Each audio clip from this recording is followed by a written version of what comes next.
बाकर अली नजवी साहब का बहुत शुक्रिया अदा करती हूँ। मैं इस बात पर बहुत खुश हूँ कि उन्होंने हक़ और सच पर फ़ैसला दिया।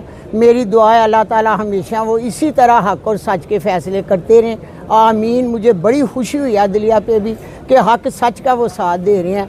अल्हम्दुलिल्लाह मैं अल्लाह का भी शुक्र अदा करती हूँ।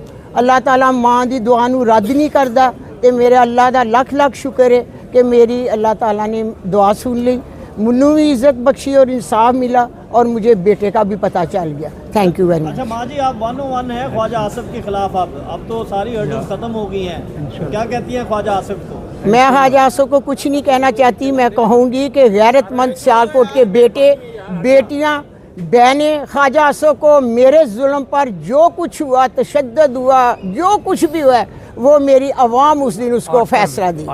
8 फरवरी इलेक्शन के दिन उन्होंने फैसला मिले। बेटा आप खुश हैं, आपके वालिद जो हैं वो अब आ गए हैं? मैं थोड़े चली करूँगी। तमाम फैमिली जो है वो बहुत शुक्रगुजार हैं जस्टिस बाकर अली नजवी की और उन तमाम लोगों की जिन्होंने हमें सपोर्ट किया इस टाइम में। मेरे बाबा की बात आती है, हमें सपोर्ट किया। थैंक यू सो मच आप सबका। Thank you.